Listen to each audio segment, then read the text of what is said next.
I'm going to Where get is some that water. vineyard? It's in Branciforte? Yeah, it's in Branciforte. What street is it off I can't tell you because we're recording live right now. of? Oh, excellent. Howdy. Sorry we are a bit late. We had Wi-Fi issues because we're in the middle of nowhere, which means sadly this will not be on YouTube. But I will give you access to where you can find this information later because it will be on a more permanent platform. One of the problems of working and being up at a winery in the middle of the Santa Cruz Mountains is you never know if you're going to have service. It's a little unpredictable. But we're stoked to be here still, and I'm stoked that you guys are going to join us today. And we're going to be talking about the movement towards organic viticulture and what it means to actually be farming grapes. So my name is Caileen, and you've seen me a couple times now. I have my bachelor's in science and biochemistry from Western Washington University, and will soon have my PhD in chemistry from UC Santa Cruz. I've worked in the wine industry for quite a while, and now I am currently an enologist at Big Basin Vineyards.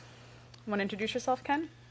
My name is Ken Swegles. I work for Coastal Range Vineyards and Rhizos Viticulture, and I've been working in the Santa Cruz Mountains for a little over 10 years, and I'm loving it up here. It's great to have Caileen up here at Ascona Vineyards. Yeah, thank you for having me, dude. This is Anytime. awesome. Anytime. If you guys can ever make it to the Santa Cruz Mountains, hit us up. We'd love to show you some of the places up here. It's absolutely gorgeous. And if I could take you into the vineyard and show you around, I would. But I would lose even more of the little bit of Wi-Fi that I have left. Not even on Wi-Fi. I would lose my cellular data. By the way, hey, Dan. Hey, the immunologist. Howdy. So let's go and think about talk about how you got started in wine in the first place. So what got you interested? How are you here today? Well, I was born in Santa Barbara, went to UCSC eventually and studied environmental science and earth science up there, and got a job outside of college with the County of Santa Cruz and did GIS technician work for them, and I was mapping hydrology. So through all of my mapping, I was seeing all these amazing vineyards on all these incredible hillsides, and I wanted to see them up close. And so my buddy and I, who I was working with, we made it a point to go wine tasting every weekend and had a goal to visit, every winery in the Santa Cruz Mountains, which eventually we did. Side note, you guys can hear us, right? It says no audio for some reason, but there should be plenty of audio. So let us know if for some reason you have no audio, because you should have audio, but we'll continue. So I did my first harvest in 2007, worked at Byington, and then worked at a small vineyard in Lompico. Where's Lompico? Lompico's near Zayante. I guess it's kind of in between Felton and Santa Cruz. So that's in the Santa Cruz Mountains, right? It is, yeah. Okay. More specifically, it's in between Scotts Valley and Felton, I should say. Okay. Worked for David Bruce in 2008, and he actually was just a wealth of knowledge, and he was super kind and offered to pay for me to go to UC Davis. Whoa, seriously? I was super lucky to have David Bruce in my life. And they hired a vineyard consultant named Mark Greenspan, who basically showed up once a month and gave me the lowdown on what should be done in the vineyard. Wow. So I've been blessed throughout my career with a bunch of amazing mentors like Mark and David. Rick Anzalone's one. Wow. Did a couple years up in Sonoma with William Selliam, came back down here, did Santa Cruz Mountain Vineyards, Reese, and now do full-time vineyard management work for Coastal Range and do consulting on the side through Rhizos. So I just want to take a quick note to people who are watching. Ken just name dropped a lot of big people in the Santa Cruz Mountains. I don't even know you worked with them. Oops. Yeah, David Bruce. No, not in a bad way. That was in a good way, right? So David Bruce is a really big name in the Santa Cruz Mountains. Reese is a huge name in the Santa Cruz Mountains. So I am genuinely honored to be sitting here with you and talking about this. You know your shit, man. I was very honored to work for all those people. Each one of those amazing wineries had incredible treasures and incredible mentors and incredible learning experiences to offer as well. Yeah, dude, you're a badass. Likewise. So can you explain to people who are watching what viticulture even is? Viticulture is basically the science of grape growing, in my opinion. I mean, there's, wine grapes as well as table grapes. People grow raisins even, but I mean, viticulture to me is the science and art and agriculture of wine grapes. Yeah. And within that realm of viticulture, and by the way, this is Instagram Live, and the whole point is that you can be engaging, and I have my computer set up behind the phone, which I know you can't see, but I can field any and all questions that you have regarding grape farming and viticulture in general. But let's first start off. There's a couple of key terms that we need to know for the rest of the conversation. Can you please define what conventional farming is, sustainable farming, organic farming, and then biodynamic farming? Yeah, so conventional farming is what the majority of people do in California as far as viticulture.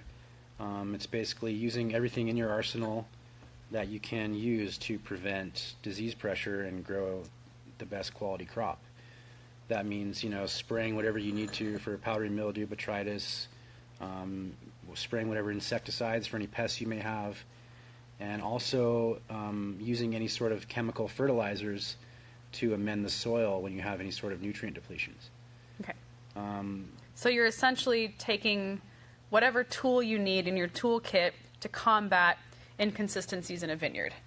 Correct, and there's nothing, really wrong with that. A lot of our vineyards are conventional, and they make incredible wines. Some of the best wines in the world are conventionally farmed. But that being said, the next step up from that, in my opinion, would be sustainable farming, which is basically conventional farming with kind of the thought of longevity in mind, the thought of your surrounding ecosystem environment, the thought of, trying to minimize external inputs to still maximize your outputs. Okay. And moving, more towards the green side is organic farming. With organic farming, you're still taking in all the principles and philosophies of sustainable agriculture, but you're also, only using low-impact materials. You're using biofungicides. You're not using any sort of herbicides that are chemically derived. You can use essential oil extracts. For organic farming? You can, yeah. Okay. But yeah, you're not using any sort of chemical fertilizers. You can use, compost, of course, to rejuvenate your soil, compost teas for foliars. Do they regulate the compost you can use? Not to my knowledge. I mean, as far as if you're CCOF certified, you definitely will have someone come out and see if there's anything in your compost that is not, up to their standards. Okay. But if you're just a sustainable farmer and you have a compost, no one's going to come up and check you out. If you are certified, then people are going to come up and inspect your compost, I'm sure. Interesting. So what about biodynamic then? And I think you should probably really explain that word, because a lot of people don't even know that biodynamic can be a thing, right? Yes, this is a very interesting topic. A lot of people think it's a bunch of BS. I wish I could. Honestly, up until very recently, including myself, I thought that biodynamic was a bunch of BS. Yeah, it was derived from this guy named Rudolf Steiner, who actually had no experience in agronomy whatsoever. He's a very smart mind, in my opinion, but as far as applying his philosophies to a modern-day viticultural operation, it's extremely difficult. Yeah. I wish I had a fraction of time that it would take to really dial in all the preparations and all the soil amendments, and it'll be a lot of fun. But yeah. It's really not feasible for me. Biodynamics to me is it's your farm, your vineyard is basically a living organism. You're utilizing all of the movements of the celestial orbs, the moon, the sun, the stars, the planets. You're doing things on specific days that coincide with where they're located, transposed to Earth, and you're utilizing a lot of plants to make teas and essential oils like yarrow, chamomile's one, stinging nettle, oak bark. I'm missing a couple other ones. But generally, you use those, to maximize your compost. You're using things like cow manure. And this is biodynamic. It is, correct. Correct. Okay. I think the 500 preparation is, cow manure buried into a cow horn that you then dig up the next year, and, it's... Which is honestly why sometimes I think it's bullshit. Like, Yeah, it's... You're putting shit in a cow horn and putting it in the ground. Like, you're putting actual shit in a cow horn and putting it into the ground. Like, it makes sense that it's rejuvenating the soil, but the amount of time and effort doesn't seem very sustainable, in my opinion. It's kind of. No, you're right. Yeah. If I'm driving up here every day to this vineyard out in the middle of nowhere, it's like that's not sustainable. Yeah, that's a good fucking point, actually. Yeah, you're using a lot of gas unless you're running up that hill every day to get to work. Exactly. And man, you'd be in really good shape. I can't be biodynamic and be sustainable at the same time. It's just not possible. It's actually a really interesting point that I've never thought of. Mm-hmm. So you are a viticulturist. So you are somebody that manages viticulture. How many vineyards do you manage right now? Right now, I'm overseeing a little over 130 for Coastal Range vineyards, and I'm not doing that alone. I have a team of incredible humans that it would not be possible without. Yeah. We have an incredible winemaker, an incredible team of employees that are highly trained. They're highly reliable. They make my life a lot easier, and they're great people to work with and hang out with too. So, as a viticulturist, what is your role in the modern wine industry? I mean, for me, for people who want to buy grapes, I act as a liaison, as like a networker to sell grapes to my clients, to sell my clients' grapes to winemakers.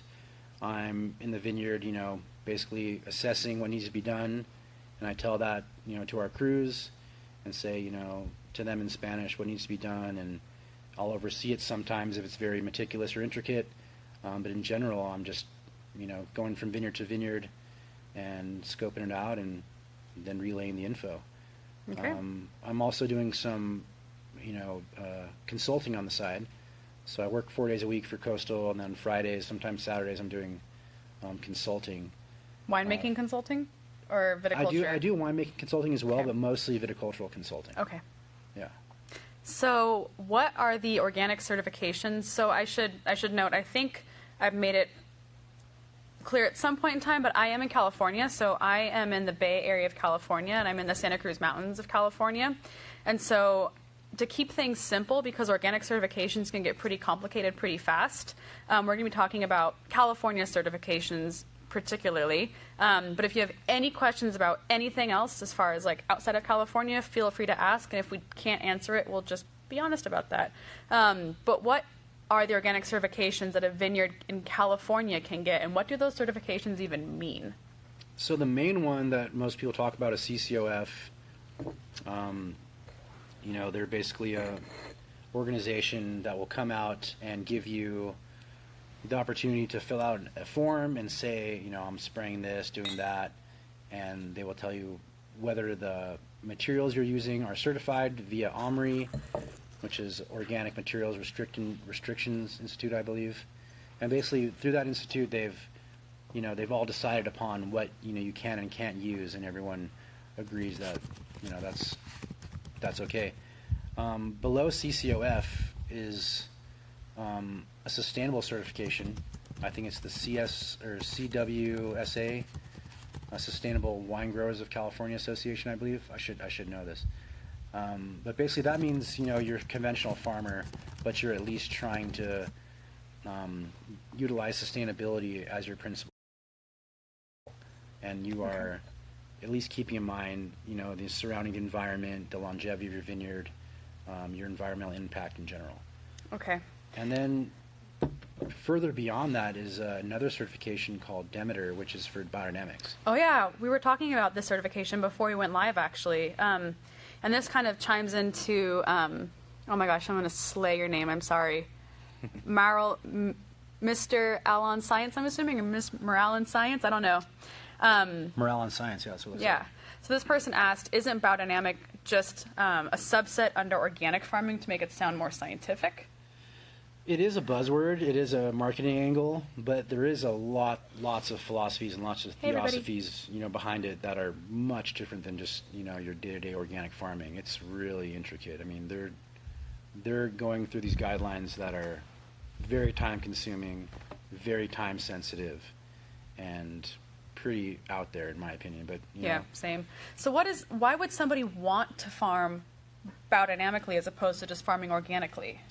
A lot of people are looking for biodynamic on their label. Like in Santa Cruz, for example, there's a lot of people who are very environmentally aware.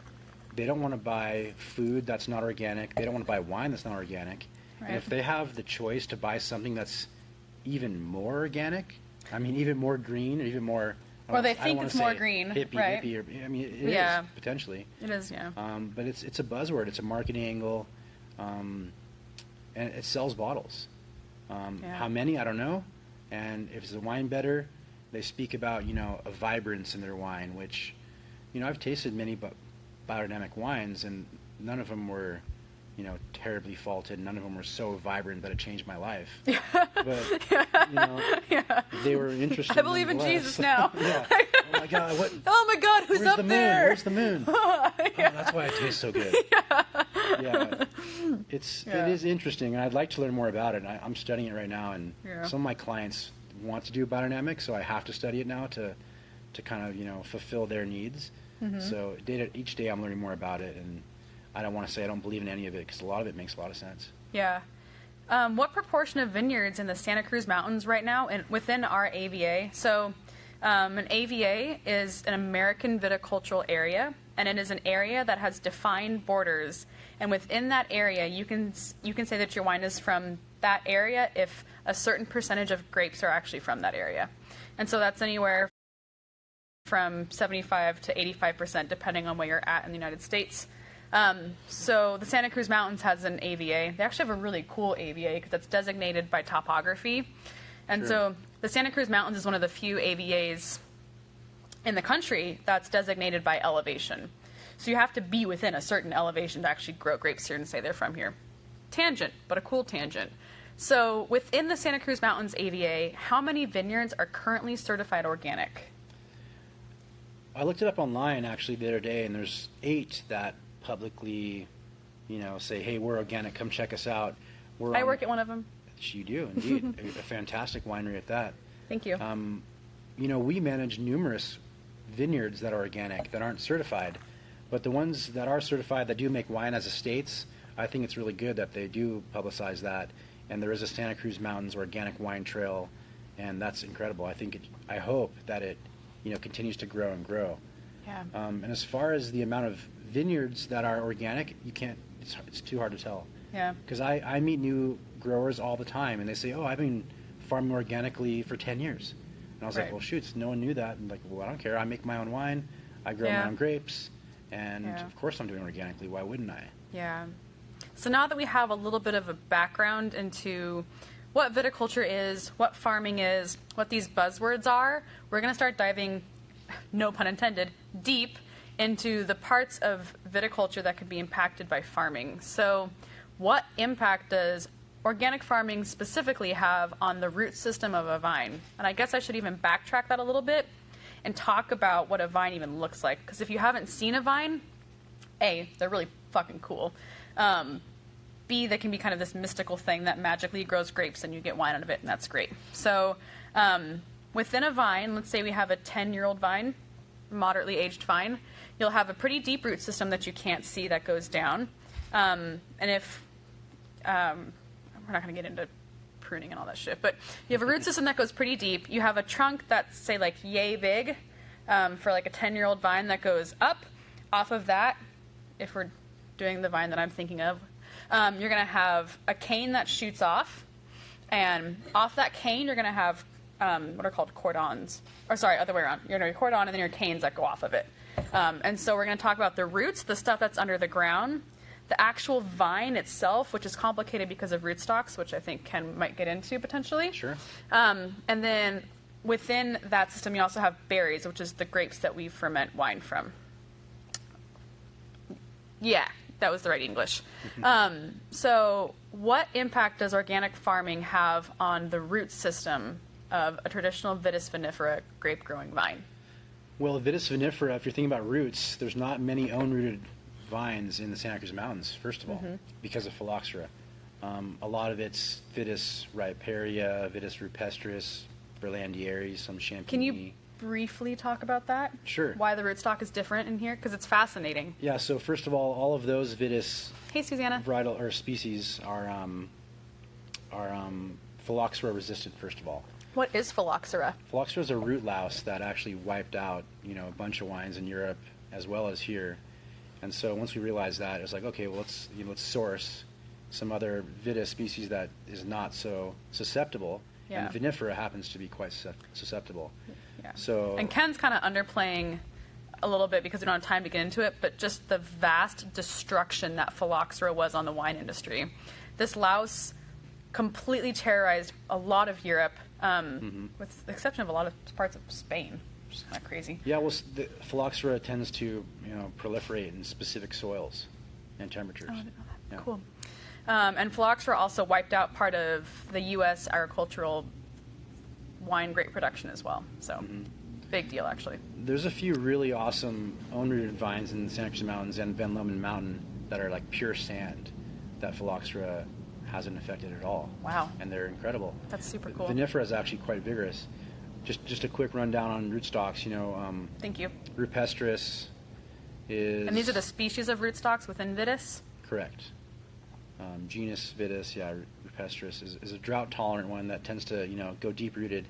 At this vineyard, actually, the stuff on Rupestris last year, during the heat spike, shut down, but sequestered water deep in the roots, and then came back and actually re-swelled dimpled berries. And I was perplexed. I was like, oh man, Rupestris during heat spikes is incredible. All of my Riparia, Berlandieri, and the other hybrids of Vitis that, shriveled up and didn't come back. I mean, we harvested most of it before or irrigated it, but the Rupestris just really did well in the heat spike last year. Wow, that's amazing. And the Sangiovese here was at 20 bricks, and I couldn't pick it then. It was 3.0 pH, 19 bricks. Jesus. I had to let it hang. Damn. But I'm glad it was on I think on 110R. It's pretty amazing, dude.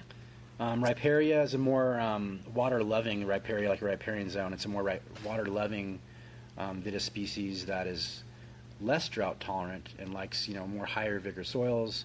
Berlandieri, I think, is from Texas. And Riparis is the rootstock that we associate with table grapes, right?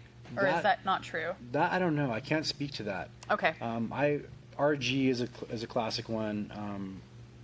It's Riparia that does really well in like silty loam of high vigor stuff. Like when I worked in the Russian River area, there was a lot of vineyards that had RG to really manage vigor, mitigate too much canopy, and really dial in balance. Cool. Okay.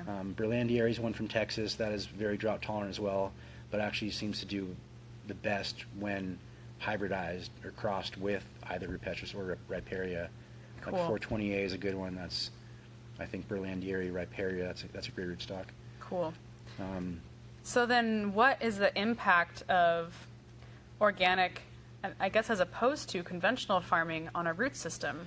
So my main thing with organic root systems are cation exchange potential, which is basically how much the plant can take up as far as nutrients.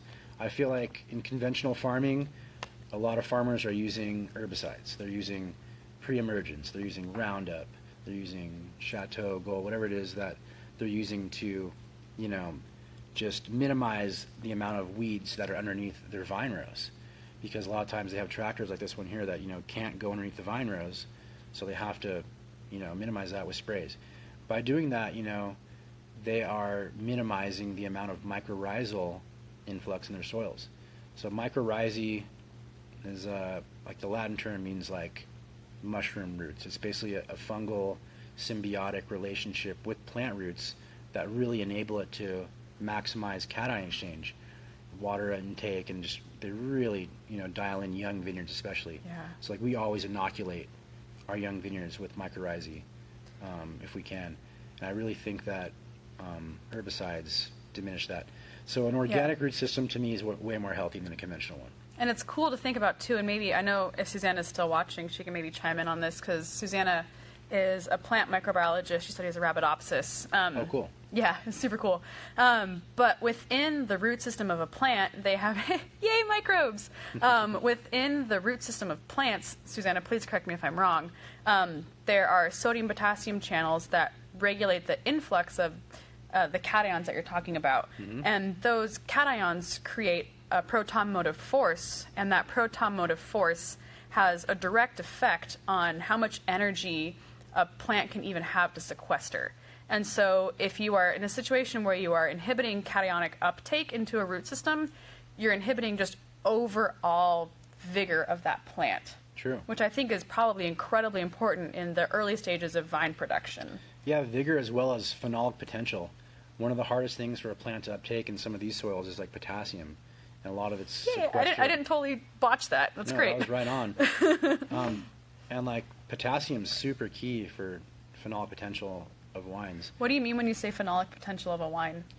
So overall, the overall quality of, potential color, potential tannins, potential flavonoids, potential esters, basically all the things that give a wine its color, taste, smell, structure, overall quality, potential for longevity. Mm-hmm. Acid retention. Yeah. That's more temperature driven, but I mean, it's super key as far as overall quality of the wine is the big picture. Yeah, phenolics are one of the most major groups of compounds that a finished wine will have, and they're in juice like wine juice as well. But when you're thinking about characteristics of a final wine, we oftentimes talk about phenolics. Anthocyanins being monomeric phenolics. They're actually a 3-ring membered system, and they stay in a monomeric form. They give rise to color oftentimes in wine. You have flavonoids, flavanols, flavanones, and those are monomeric species that can polymerize into what are referred to as tannins or long-chain polyphenolic compounds. So you'll hear winemakers talk a lot, and viticulturists and people in the wine industry talk a lot about phenolic composition or phenolic ripeness or phenolic characteristics and whatnot. That's what I'm good for, I guess, is understanding chemical structure. So there's that. You're hired. I'm hired, yay! So what impact does organic farming versus conventional farming have on the physical vine itself? So the cordons, the canes. So when I think about that, I think mostly about disease pressure. Also, can I pour you anything? Sure. What would you like? Some of that Syrah would be great. Okay. We're drinking a 2005 Syrah, actually from this vineyard, a Scicommunity Syrah. It's pretty Yeah, can I see killer. the bottle, Alyssa? We also have our friend Alyssa with us. We're taking pictures for a side project.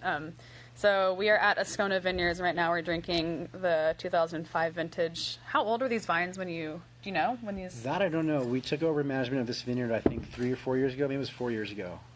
I believe it was planted in the early 2000s, mid 2000s. Okay. So at that point, I think those may have been the first harvests from the Syrah vines. Yeah. Second or third harvest, maybe third or fourth or fifth year. The 05 is drinking beautifully right now, though. Oh, hey, Christian, how's it going? But yeah, as far as difference in vine between conventional and organic, one of them is Eutypa pressure. What is Eutypa? Eutypa is a fungus that infects wounds, usually during the winter season. A lot of conventional vineyards will prune super early, and they'll spray something like Topsin or Raleigh on their vines, and then just leave them, and it rains on them, washes it off, and you can potentially get more Eutypa pressure from pruning early. Okay. Organic vineyards, like the ones we manage, we specifically prune late or double prune.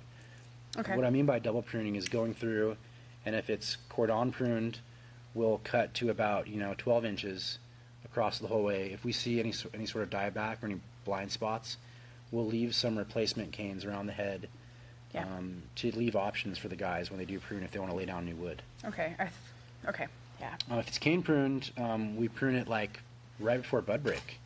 We're specifically saying we're not going to spray anything conventional on this. We're going to use something. So when you say if it's cane pruned, you're referring to the offshoots coming off of the main stem, for lack of better words, the cordon, being all the way to the base. Basically, cane pruning is laying down new wood from the head. So if you think of the vine, the root system, the trunk, the head, where the bilateral or quadrilateral or unilateral, axes is, from there, if say it's a bilateral cane, I'm laying down 2 new pieces of wood that year, which is 1 year wood, and then leaving a couple spurs around the head for renewals, and then the other end of the spectrum is spur pruning, which you lay down that wood the first year, year 3 or 4, and then those canes then lignify and grow, and from there you're cutting spurs, 2 bud spurs, 1 bud spurs.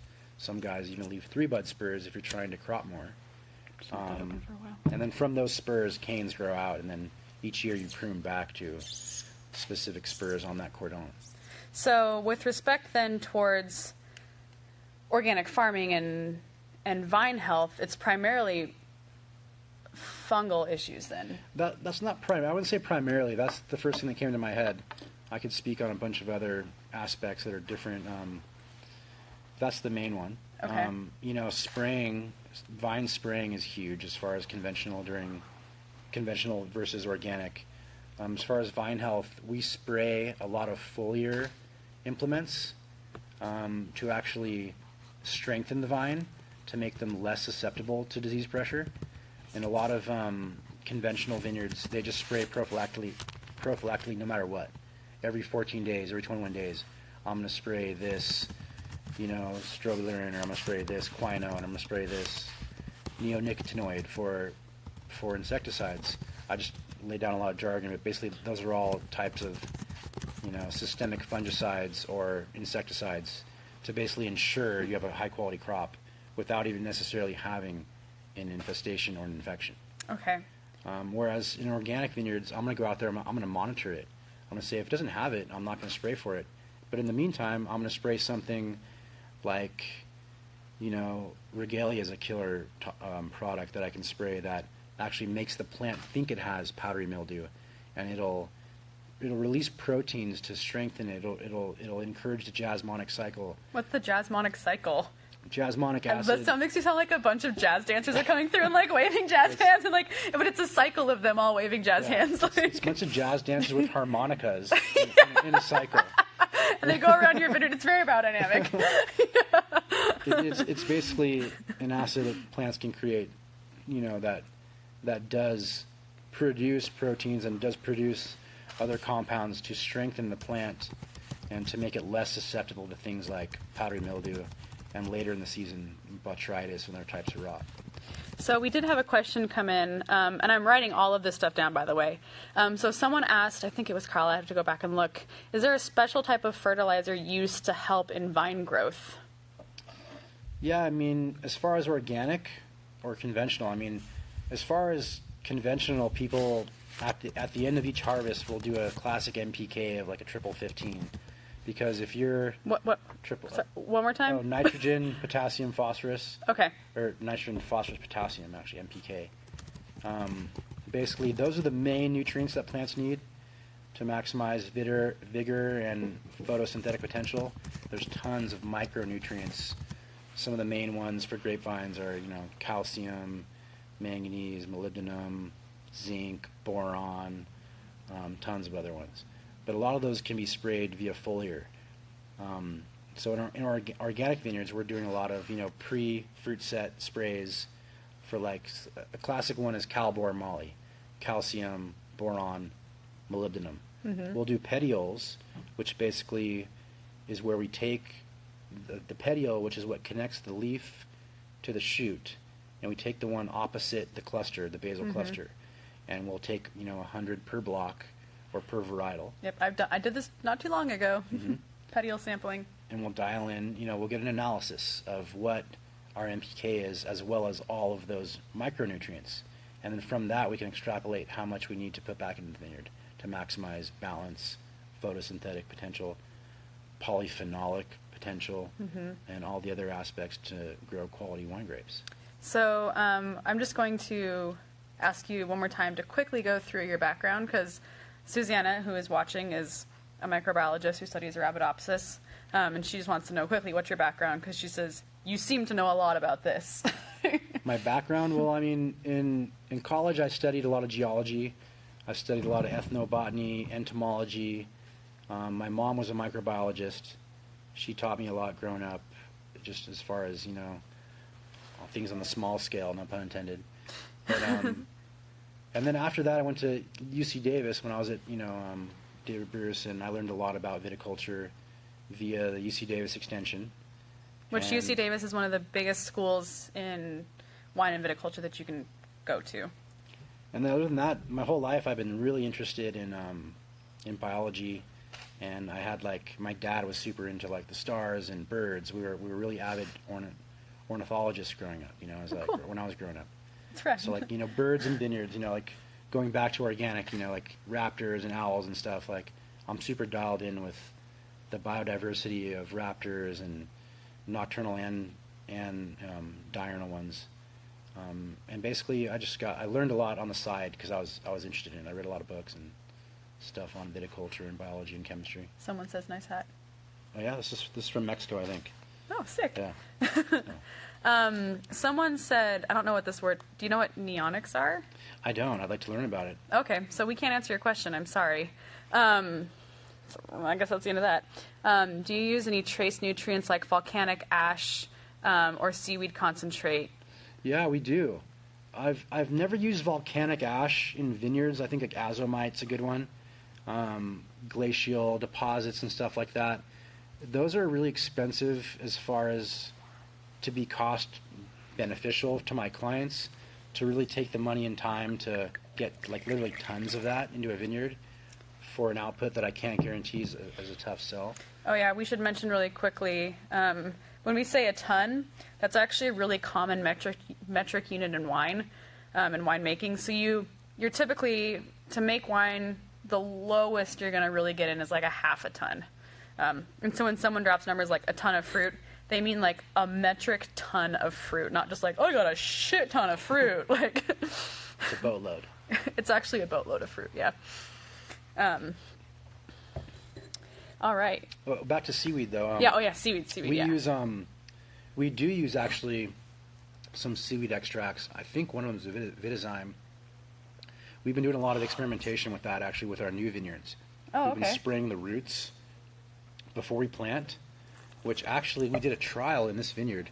We can actually go scope it out afterwards. Oh, cool. I did 5 rows with a seaweed extract on the roots, and the rest of the block doesn't have it. And actually, you can see a very noticeable vigor differential. Oh shit! Really? Yeah. Whoa, Yeah. that's super cool. It took a while to show up, but on like week 6 or 7, I was like, that totally worked. That Awesome. totally worked. Awesome. I'm doing that on Dude, all that's of our super vines rad. now. I should actually let my boss know that because Yeah.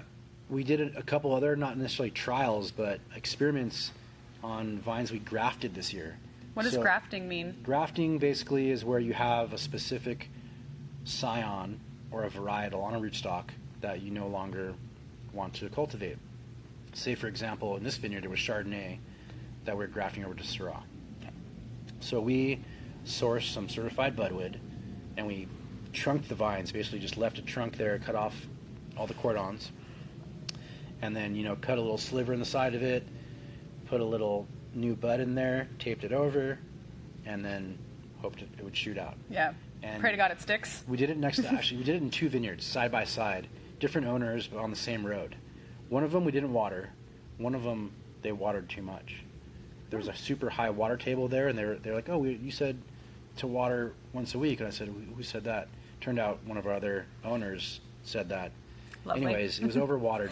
So we sprayed the seaweed extract on that, cut off the water, and it came back gangbuster. And I don't know if it was just cutting off the water that really kind of diminished the turgor pressure and let it actually come out. Turgor pressure is, basically the osmotic pressure of the roots pulling water out of the soil into the canopy, or in this case, into the new buds. And there was too much turgor pressure, so it was shooting out suckers everywhere. Suckers are basically, shoots that are coming out of the graft union, or in this case, it was also the scion. So we had, this one I think was 10114. So we had that hybrid Vitis coming out of the rootstock, and then all the previous Chardonnay coming out, and it was just out competing the buds. Oh, dude, someone just said he's an environmental science student, and he's moving to Sonoma County in a few months. Very cool. And is considering working for a vineyard. Very cool. That's rad. I spent 2 years up there. I lived in Guerneville for a while, Healdsburg, Santa Rosa, and I loved it up there. I had a blast. Yeah. Had an absolute blast up there. I was talking to Alyssa, the one person you can't see here who's still very much in the wine industry and is being rad and helping us right now.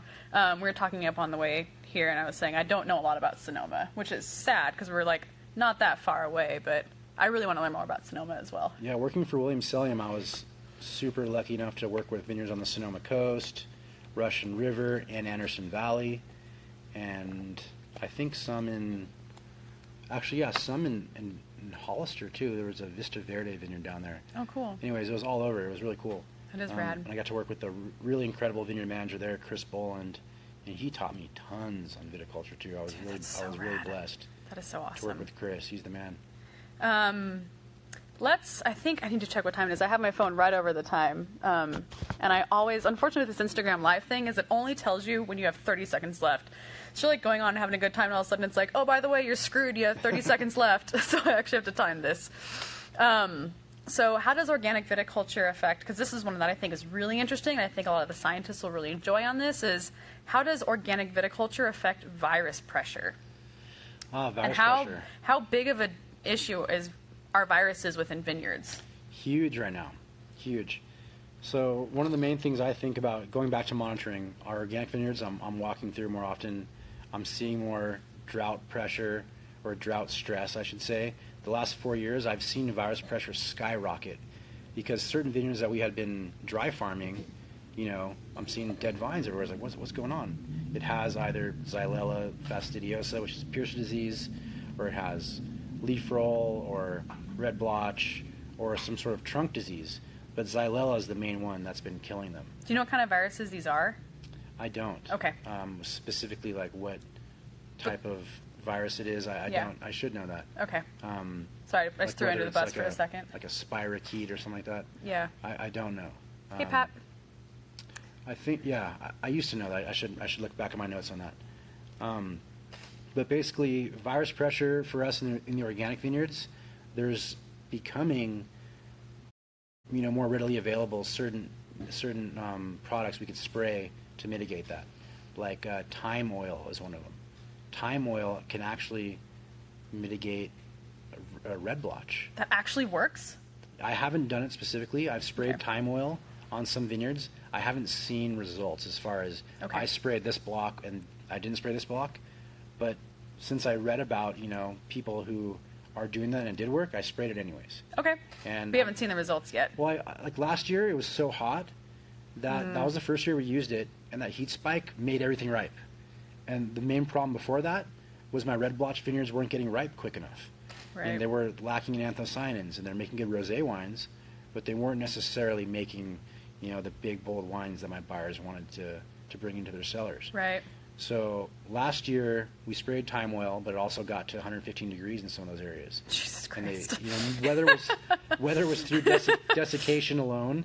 Just literally killing them for UV radiation. I mean, desiccation played a huge role in that. So yeah, I can't speak on the efficacy of thyme oil, but I know that I'm looking forward to learning more about it and utilizing it this year again in those vineyards. Cool. How does organic farming, and just really quick, hold on. Oh, so many questions. Okay. You guys are talking. Have a good time. So how does organic farming affect vineyard longevity? Vineyard longevity is key. Going back to sustainability, these foliar sprays we're using in the organic vineyards are really maximizing canopy. They're mitigating water stress. They're mitigating disease pressure. The plants that have Xylella or... What is Xylella again? Oh, sorry. I'll say Pierce disease. Pierce disease is a virus that... actually, it's a bacteria. Xylella fastidiosa is actually, I'm pretty sure, is a bacteria. I should double-check my notes on that one. But basically, it's something that is spread by homopteran species of insects like sharpshooters, glassy wings, blue-greens, redheads, greens, and other leaf hoppers, potentially. And actually, snails, we believe, are now a vector for Pierce's as well. Really? Yeah. And I think it is a bacteria that creates a compound that gums up. I think it's a protein that gums up the xylem channels of plants, which is the channel that brings the water to the plants. So it suffocates them and not drowns them, but it desiccates them, because if you think back to like Intro to Bio and plant biology, you have xylem and phloem, and then those little tubes that go up. Vines have the exact same tubes that go up, and they carry water up. And phloem carries more nutrients than water, yeah. Exactly. So we're seeing in the vineyards that we are spraying these foliar sprays less mortality rates, which is awesome. And so we're going to keep out the foliars, keep out the time guard. There's some other items that we use too that we're still kind of experimental, so I won't name those. That's the main thing on that. Susanna says yes, it is a bacteria. It is a bacteria, yeah, cool. Awesome. Right. How does organic farming affect, and this is, I wish we had more time to answer this question, but affect farming cost? That's a big one. Yeah, so that's a big topic. A lot of our clients are really hesitant to go to organic because of that. But when you really break down the numbers, it's not that much more expensive if you do it right, and especially on a larger scale. If you're on a small scale and you're doing conventional, it's hard to really make a good case that it's going to be less expensive. It's not going to be. But that being said, when you grow organically, people want to buy your grapes more. I get calls all the time for grapes, and they're like, "Oh, is it organic? Did you spray Roundup?" And I said, "Well, on this one, yeah. Like, I don't want it." Yeah. And if I had said it is organic, 0 herbicide spray, they'll say, "Oh, I want it." And if I shot a number like 4,000 a ton, they'd be like, "Yeah, I don't care. It's organic." That's my main, marketing angle. Right. That's where my clientele is buying the wine, is from the organic angle. So it may cost more for you to farm organically, but you can also probably sell those grapes for more. Correct. So are you kind of even keel at the end of the day? It depends on the size, and it depends on the varietal. True. Like if you grow organic Merlot, I can't guarantee you're going to make money off it. Yeah. But if you're growing like organic Pinot, Pinot's a bitch to farm notoriously. Yeah, and so in the Santa Cruz Mountains, we can get 4,000 plus per ton for organic Pinot. Easy. Whereas in a lot of areas, it's 3,000 around there. Yeah. Depending on vine age and where you're at. Yeah, totally. So how does organic farming affect then cover crop and vineyard floor management? Because that's a good point.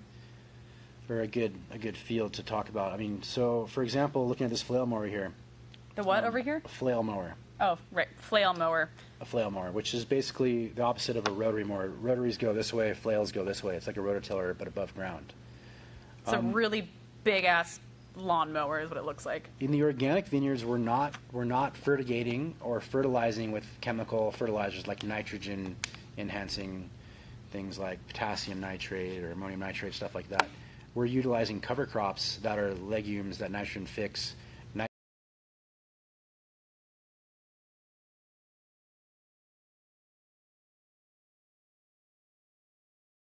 Nitrogen out of the air we breathe into the soil, and then using something like a flail or a rototiller or a disc or a spader to actually reincorporate that nitrogen into the system. So organic vineyards are really awesome in that they're utilizing, Mother Nature to replenish the soil instead of, a chemical company's product. Yeah. In conventional farming, a lot of times we're just like, oh, it's the end of the year. The petiole said it was a bit depleted in nitrogen, so we're going to put some potassium nitrate through the drippers because the potassium was also a bit lower. Yeah. So typically, in a vineyard, you'll have. I hate the word typically, and I just said it, but whatever. So you'll have these lines that run along the bottom of the vines, kind of like in between where the cordon is and where the root system is, and it's a line that you can put water or whatever you want through, and they have these little things called drippers or emitters, and you can drip down whatever you need to fertigate your vineyard through those emitters. Right. In those conventional vineyards, we have strip spraying, methods where we go through before bud break and we'll spray a pre-emergent and an herbicide like glyphosate or glufosinate if it's after bud break, which, like I said before, I think really depletes the soil. It's been proven to be carcinogenic now. I don't want that in my wine. I mean, I drink wine that has it in all the time, and whether it's at a ppm that is going to affect me, I don't know, but I'd rather not take that risk. Sorry. Go ahead. Someone brought up a topic of farming for third world countries. Right, that's a great topic because then in lies a real big issue with cost benefit analyses and how can I grow organic over there? If I'm trying to feed a whole country, it's going to be expensive to do it organically. Yeah. And so I wish and I hope that in the next 10 to 20 years, or at least in the next 50 years, we can find ways to do that, that are feasible, sustainable, and cost effective. And I believe that we're going towards that realm. That's why we're doing this podcast, to make people more aware about it, to maybe spark some minds, to maybe, initiate some new thought to find that end goal. So you actually, sorry, my dog just showed up for the show. Hi, Owen. So you actually think that it's plausible to do organic farming on a large scale in the future? Because the last question in this interview is, where do you see the future of organic farming? And not only the Santa Cruz Mountains, but like globally, between first world countries all the way down to third world countries.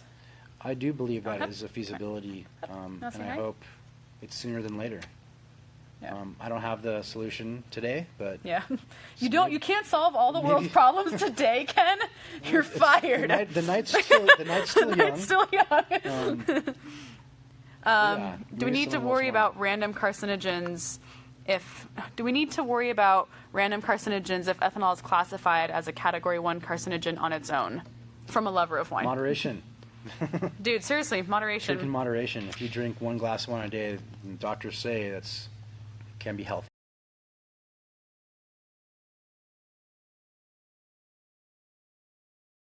I don't know if Kyle's still in this conversation, but Kyle actually sent me a screenshot. There's a company called Inside Tracker. This is a little off topic, but I swear to God it's going to come back.